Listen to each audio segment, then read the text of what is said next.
Ó Yahvé Sabaoth, ó Criador de todas as coisas, ensina-me a perceber e a compreender corretamente. Tua sabedoria é tudo que eu desejo.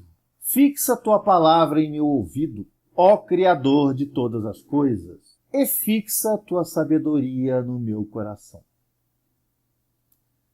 John Dee. Olá pessoal, aqui quem fala é Ailton do Amaral com mais um vídeo para vocês.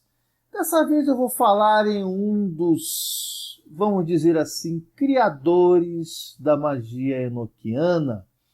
Vamos falar de um grande mago, de um grande estudioso, vou falar de um cara chamado John Dee.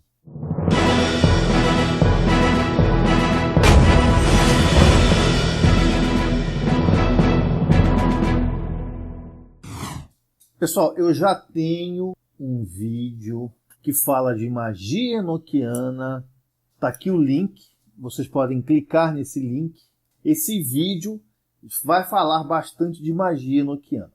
Nesse vídeo que eu estou falando para vocês agora, eu vou falar da pessoa de John Dee, baseado em uma monografia aberta, Rosa Cruz, escrita pelo professor Dr. R.D. Pizinga, que diz aqui que ele é PhD, membro dos Iluminados de Kemet.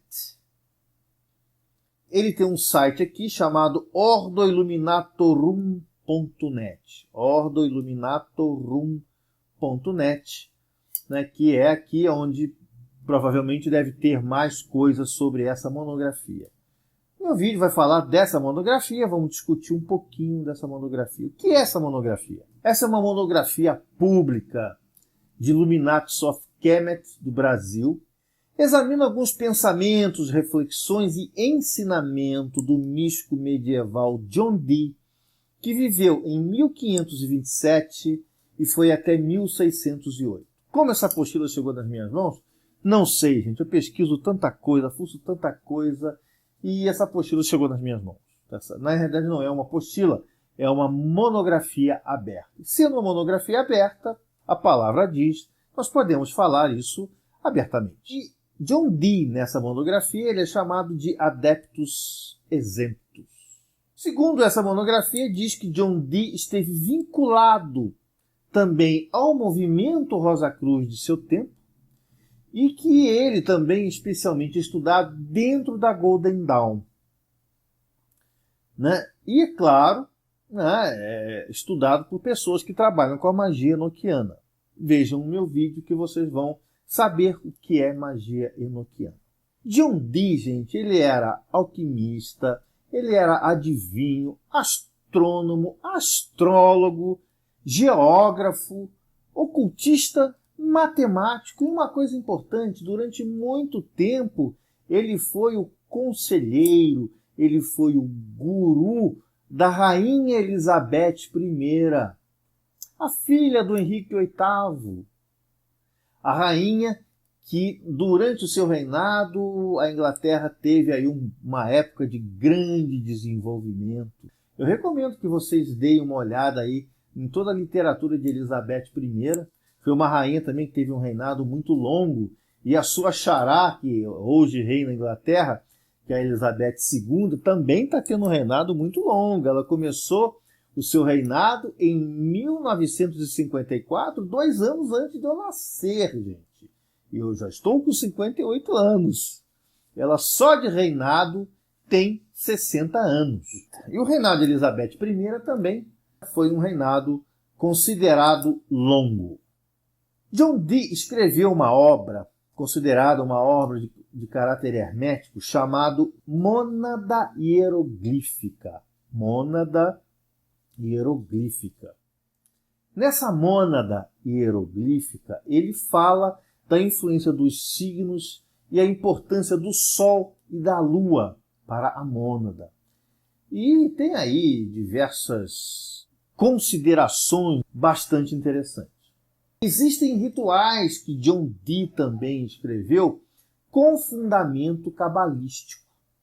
Então as obras de John Dee, gente, são obras bastante interessantes para quem gosta de estudar, né? Tem um fundamento muito bacana. E a gente tem que entender que John Dee foi um dos criadores da magia enoquiana, que hoje em dia está virando moda novamente. Gente, esse ser especial nasceu em Londres em 13 de julho de 1527.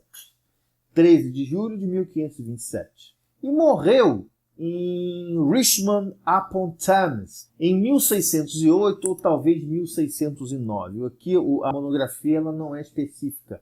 Ela diz 1608 ou 1609. Ele devotou grande parte de sua vida também à alquimia. Foi também considerado aqui um grande alquímico e, segundo essa própria monografia, diz que ele previu diversas invenções que surgiram posteriormente. Ele preveu o microscópio, preveu o telescópio e preveu navios com propulsão a motores. Previu automóveis, previu máquinas voadoras. John Dee também, gente, lecionava na Universidade de Paris antes de completar 30 anos. John Dee estudou na escola Chelmsford Chantry de 1543 a 1546 e no St. John's College em Cambridge. Então ele foi um dos membros fundadores do Trinity College. Não é pouca coisa, tá? Então você vê um ocultista que teve um grande posicionamento dentro da academia. Isso é muito importante a gente destacar na época. Por quê? Porque na época, no século XVI, o que era ciência e o que era magia não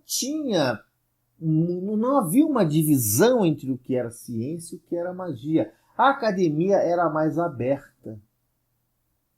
Hoje, a gente sabe que a academia ela é muito fechada em magia, mas né, todos os acadêmicos sabem que muita coisa que era magia antigamente virou ciência hoje, matemática, medicina e tudo mais, né? A medicina chegou a ser proibida de ser utilizada na Idade Média por ser considerada magia.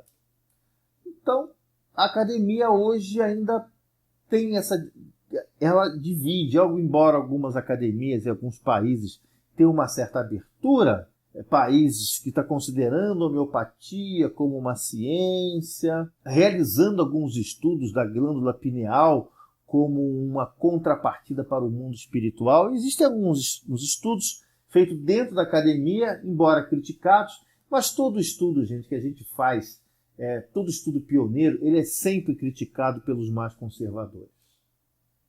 O próprio Darwin, né? O próprio Darwin ele é criticado até hoje. Bom, voltando aqui a John Dee.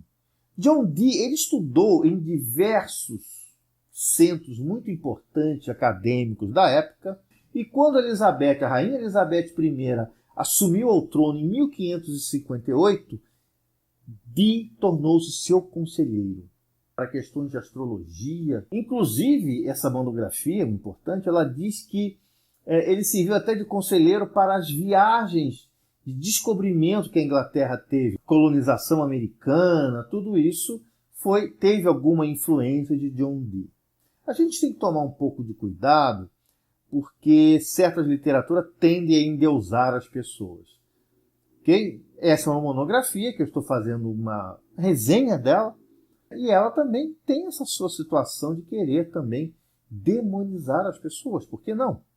Em 1564, inspirado na esteganografia, que foi um alfabeto secreto, que foi criado por Jean Triterme, que viveu de 1462 a 1516, Dee, então, escreveu o que a gente chama de Tratado Hermético Monas Hieroglífica, ou conhecida também como a Mônada Hieroglífica. Uma interpretação cabalística de um glifo. O que é glifo?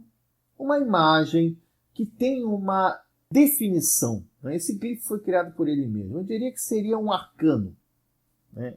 Em outras palavras. Esse glifo, essa obra que ele escreveu, ela foi muito, muito valorizada pelos estudiosos ocultistas da época. Dee, como era um estudioso, também ficava insatisfeito com as coisas, né? Qual estudioso hoje que não fica insatisfeito, fica frustrado com algumas coisas? E ele também não ficou para trás. E ele começou, com essa sua frustração no estudar as forças da natureza, no encontrar respostas, ele começou a tender a estudar, é claro, o sobrenatural. Né? As fronteiras, digamos assim, materiais dele foram atingidas e ele então passou a estudar o sobrenatural. Ele encontra-se então com um camarada chamado Edward Kelly, que tinha algumas habilidades interessantes, habilidades mediúnicas, e começou então a trabalhar para criar o que a gente chama hoje de magia enoquiana. Claro, né? Como todo estudioso pioneiro, como todo estudioso que trabalha na área de ocultismo, ele terminou seus dias desprezado por seus companheiros, né? Por ele ser considerado um mago maligno. Ele saiu então de Manchester em 1605, após a morte da rainha Elizabeth I, e James I, que foi o que sucedeu Elizabeth I, ele era antipático a qualquer tipo de estudo do sobrenatural, abandonou John Dee à sua própria sorte. Infelizmente, gente, John Dee passou a ser uma figura quase que folclórica. Por quê? Porque a sua lápide, o local onde ele foi enterrado, hoje é totalmente desconhecido. A sua lápide é desconhecida e não tem nenhum documento que ateste aí seu óbito. Muita gente diz que John Dee também foi membro de uma organização chamada Círculo dos Sete, que o próprio Fernando Pessoa, dizem alguns, também foi membro dessa organização. Isso é uma coisa interessante, uma coisa boa para se pesquisar. O engraçado, gente, é que muita gente diz que ele se infiltrou nessa sociedade com um código de agente secreto. Código 007. Olha que coisa interessante, né? Como as coisas têm fundamento. Um mestre secreto, acompanhado de seu pupilo, né, o famoso escritor Sir Francis Bacon. Francis Bacon foi pupilo de John Dee. Coisa interessante, né? Dee escreveu vários livros.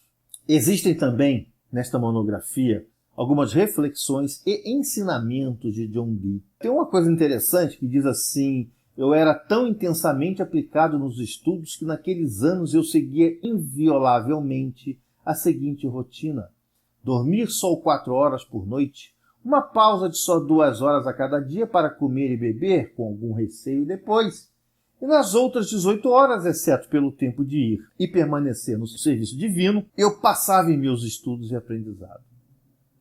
Uma outra coisa interessante que diz nessa monografia: o termo geometria, segundo Dee, tem uma excessiva conotação terrestre. Dee sugeriu, em troca, megatologia, não se arrastando no chão e arregalando os olhos com varas, réguas ou linhas, mas elevando o coração acima dos céus por linhas invisíveis e raios imortais, encontrando reflexos de luz incompreensível e produzindo assim alegria e perfeição inenarráveis. Vida longa e próspera. Ailton Alt.